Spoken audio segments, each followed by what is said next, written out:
Hello. So in today's video, I'll be showing you how to build an indestructible farm that can be as big as you want. So currently I have made a 900 plot farm, which is about 30 by 30 plots. This farm also features an automatic planting and watering system. So yeah, farm is completely invincible against everything, and you don't even have to bother defending it. You can just stay AFK and be done with it.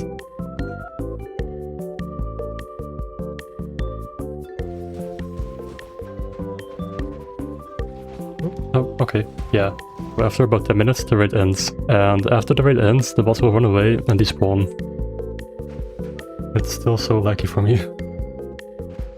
Oh, okay, they despawned. Okay, that's better. So, as you guys can see, not a single plot has been damaged. I still have all 900 crops that I planted. If you found this video helpful, consider leaving a like. It genuinely helps me out a lot. I've also got more videos planned, so subscribing means that you won't miss the next one. And if you've got any suggestions or feedback, that helps a lot too. Feel free to mention it in the comments. Thank you. So before you turn it on, you have to make sure that there's enough water in the containers. And you also have to make sure that there's enough seeds in the chest. And if you're low on seeds, you can just go to the trader. And then you can just trade one crate, which is 20 crops, into 40 seeds. So in case you're low on seeds, you can just do this. So to activate the farm, you just press the switch over here. And as you can see, it plants them and then it waters them. So it is kind of slow currently, but you can make it faster by changing the speed on the controller. Okay, yeah. And as you can see, this is quite a lot of pineapples. Now, it does get a bit slower at the end, considering the pistons get weaker and weaker the further out they go. Now, you can help it out a bit by pushing it with your hammer.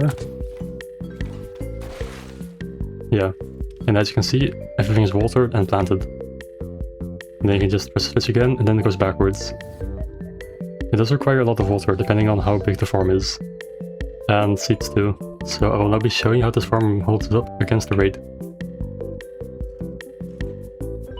And now this is probably the biggest raid that I've honestly ever seen, like, being done on YouTube as well, because of 900 plots of soil, all being planted with pineapples.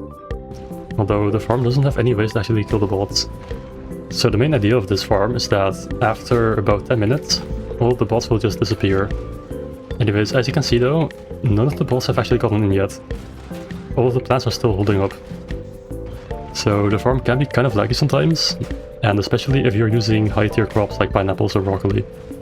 So like if you're using pineapples or broccoli, it's gonna be very laggy. But if you're just doing potatoes or tomatoes or whatever else, it's fine. Yeah, there's a lot of bots down there. But as you can see, the yellow float bots down there, they cannot reach me. So the farm is just completely indestructible. But yeah, as you can tell, it's getting quite laggy. But the farm holds up. What you could also just do is you can also just wait here for 10 minutes, and after 10 minutes are over, then all the bots will be gone.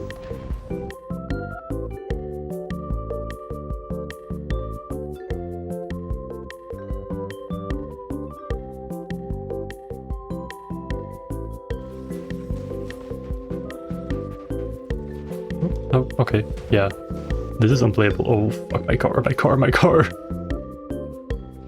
Yeah, so that's my car over there. Okay, so lesson learned, don't park your car anywhere near the farm, because it will die. It's still so laggy for me. Oh, okay, they despawned. Okay, that's better.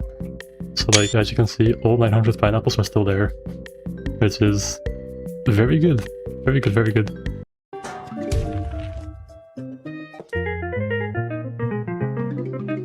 Yeah, okay, hello, tutorial time.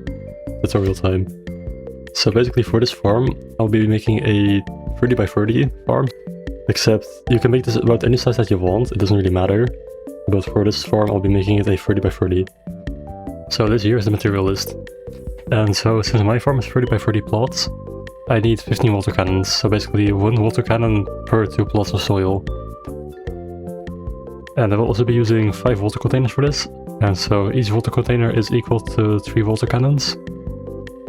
And I will also be using 30 vacuum pumps and 30 vacuum T-pipes and 2 chests. And I will also be using 6 pistons at level 5 and 1 controller at level 4 and 2 sensors at level 1 alongside a switch and 2 logic blocks. And you also need a bunch of ice blocks and any other block of your choice. Doesn't really matter. And you also need 1 battery, just 1, so that you can duplicate these. Because these batteries are actually invincible against everything. And batteries can be found underground, in the main mining hub. Whenever you're underground, you should be able to find a battery somewhere laying around. There's usually a couple of them over here on this road. And if not, there's definitely one down there, because there's some machines down here which need batteries. And so, whenever you find a battery, you can pick it up and put it on your car and transport it to the farm. I have a condition. I can't go outside. Okay, so for now, I'll first make the 30 by 30. So what you want is you want a flat open space like this. And the chemical plant is quite a good location because you have all this flat terrain over here.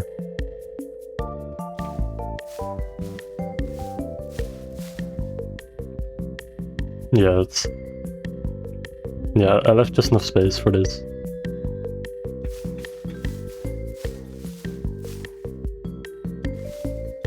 And that's it. Okay, so now comes the actual farming part. So first you need some blocks. And the battery. So to make the walls, you need a battery for this. So you place down a battery first, right in the corner like so. And then we can just mark this off, like so. And basically, you can place blocks on every single part of the battery here, except for this yellow part. So what I will do is I will place it down like so. And so you have to make sure that this yellow part is sticking under the ground a little bit. And make sure that it's in the corner like so. So that you can place blocks like so and like this. Because now we can actually place blocks here, here, here, here, and up here as well. So what you do is you take your battery now, and now you can place it like so again, but then duplicate it. Like this. And then you just repeat this for every single wall. Now this might take a while, however. So what you do is you hold your block in your main hand while having a crate picked up. And if you click fast enough, it will duplicate. Let me try again. Like so. Now the timings can be kind of difficult sometimes, but you'll get the hang of it. So basically, whenever you place a crate down, it takes a couple of milliseconds to actually register that you're not holding it anymore. And so in that very small time frame, if you click again while holding a block, the game basically places down another crate instead of the block that you were actually trying to place, which effectively duplicates the crate. So you can see for a split frame that I can place it twice. So as you can see, the crate's already been placed, although the outline is still showing up, which allows me to place another one, even though I've already placed one.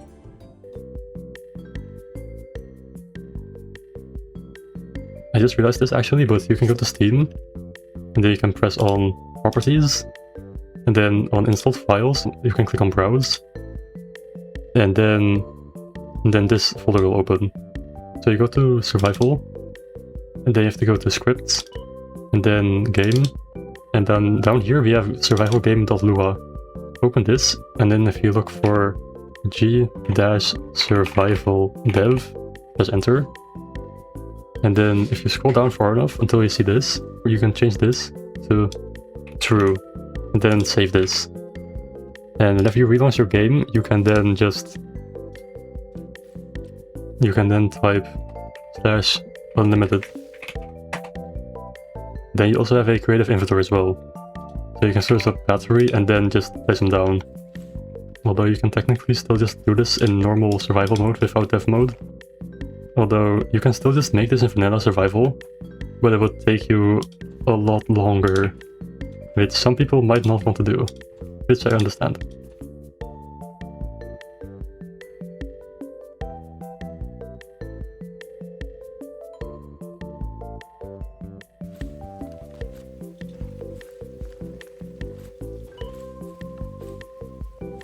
Okay, and now I have the entire wall complete. Or well, the outer perimeter at least. We can now move to the automatic planting and watering system. So in my case I will be placing some ice, like so, in a line going straight.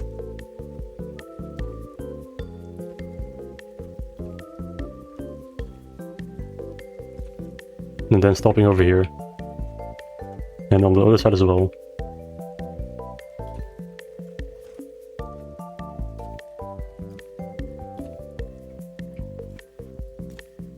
Okay. You also have to build out by 3 blocks like so. On each corner.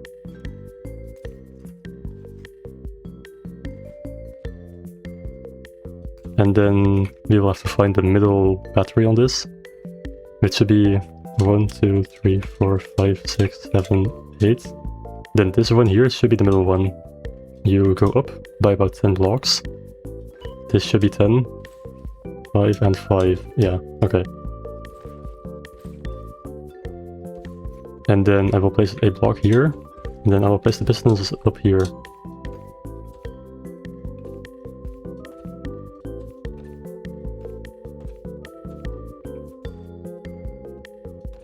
So now in my case, I have to use 6 level 5s, because every single piston here goes to 15.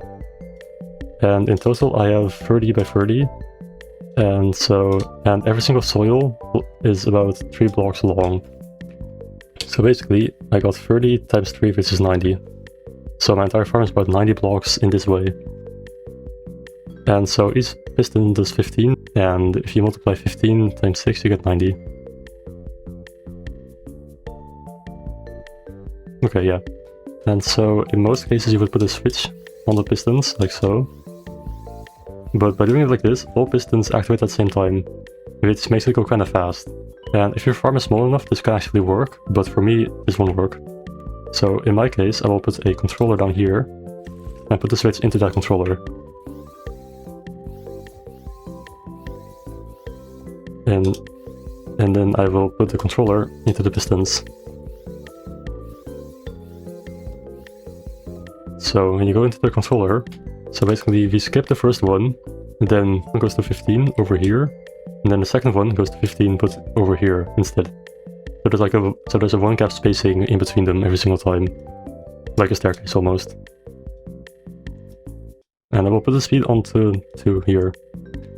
So if I now activate this, it will go 1, 2, and then it just keeps going in like a sequence instead of all at once. Which is slower but more stable. I will now bridge out from here to the first piston, then bridge down a bit like so. And I will now just bridge out.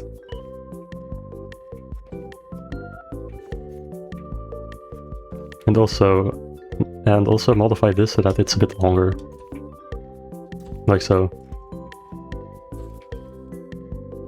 And you have to place down a ice block under this block. So you can just do something like this, and then place your lift under here, and then push it up. And then you can place a block over here. And here too. Like so. And then do that on the other side as well.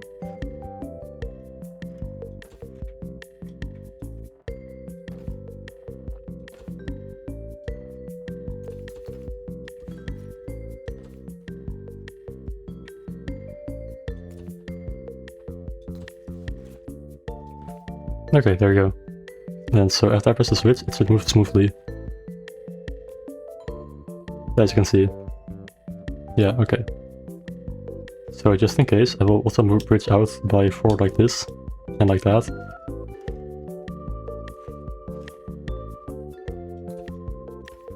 And on the other side, I will instead remove this, bridge out by 4, and then place it like this.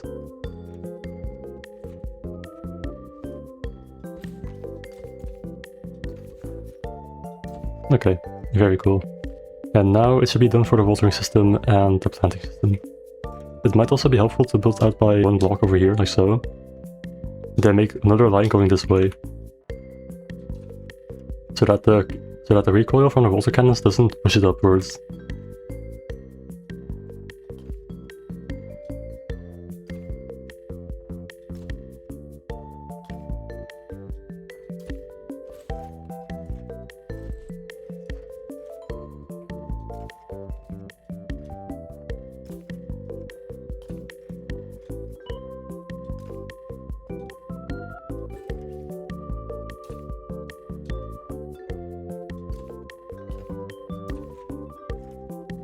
So for this design I will try to make the water cannons like so that they water both of these instead of just one at a time. Because that saves some water and recoil as well. Okay, so I will place the first one going out by 2 blocks like so. And then after that we'll do 3 blocks. Like so. And then just repeat this.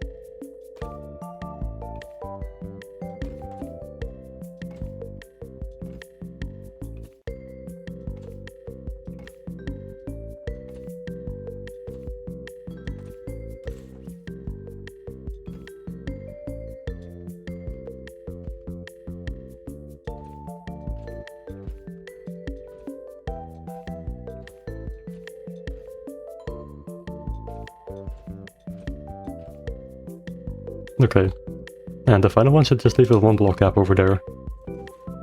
And I will now place a sensor in line, like so. I will put this over here. So it should be like in the middle of the soil.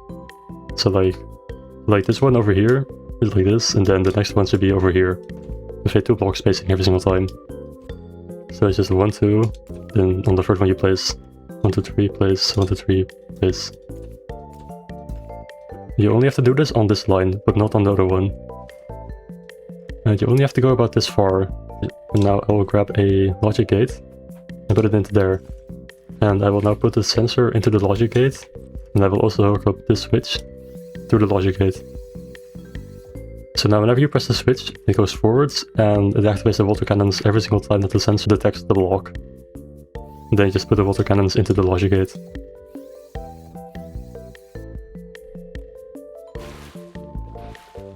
As you can see, it works.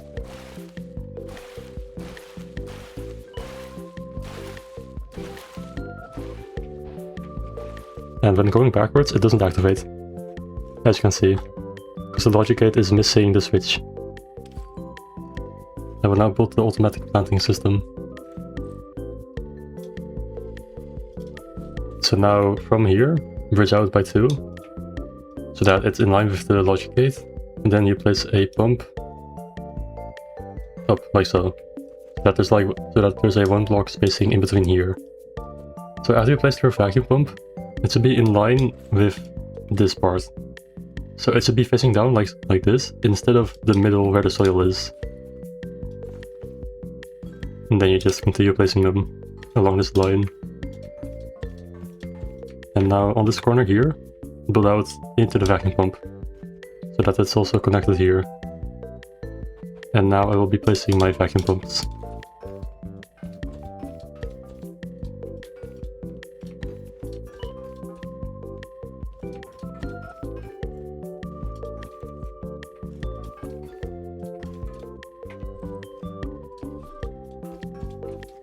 On the final vacuum tube, you should be going up instead. And so if your farm has 600 plots of soil or more, it's better to just delete this and place a chest on this side. And on the middle over here, it's better to just cut this off. Like so. And here too, just in case. And then over here, you go up and you place your chest on there. And you make it go up like so. And then over here is where the sensor will be going. And then place the logic gate back. And wire everything up again.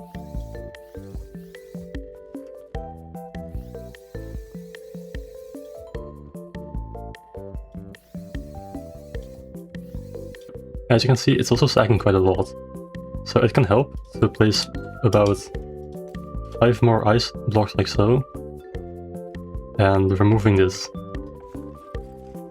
And then this final ice block can just be ice over here.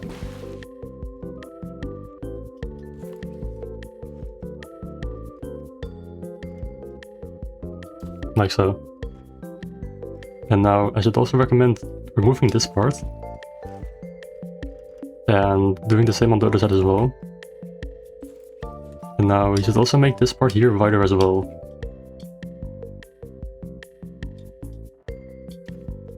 Like so.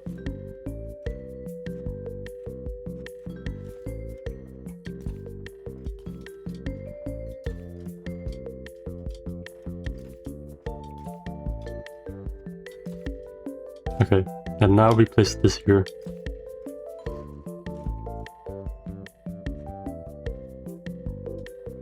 And by doing this, we make it a bit more stable, so that it doesn't get stuck anymore. So depending on the size of your farm, you have to use more or less water containers. So for my size, I need about 5 water containers, which is about 1 water container per 3 cannons.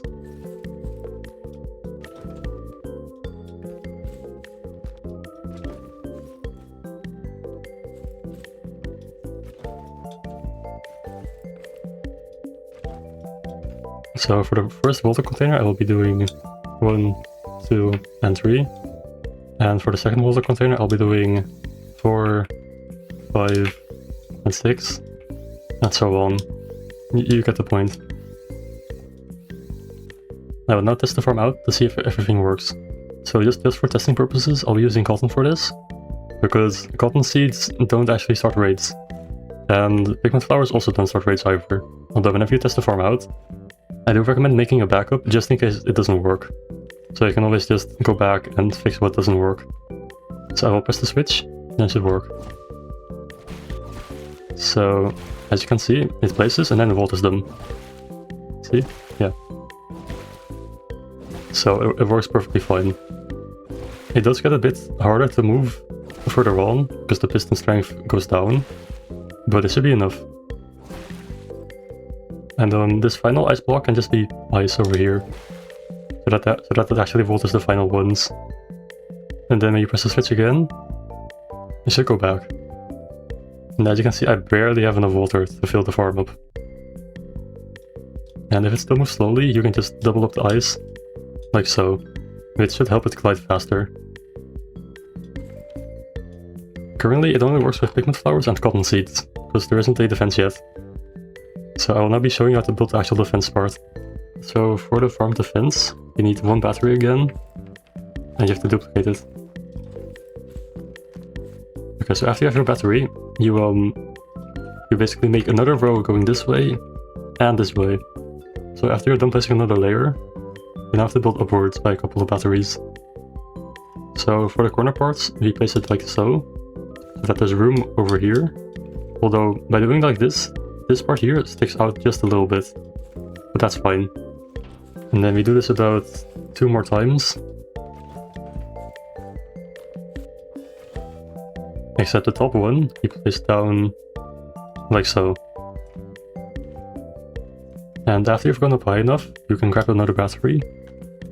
And then you basically go up as high as you can.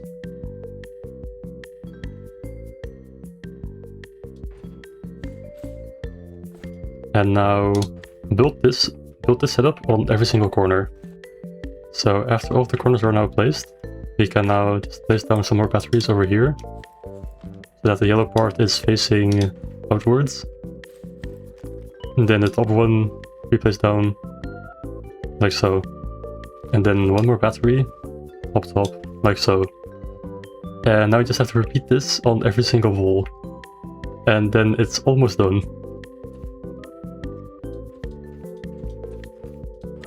Okay, so one thing I forgot to mention is that you have to actually make this a bit higher.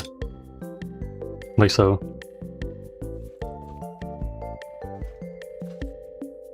And then go up just 1 more time, just for good measure. And after this, it should be completely indestructible from yellow toad pots. Yeah, and that's that.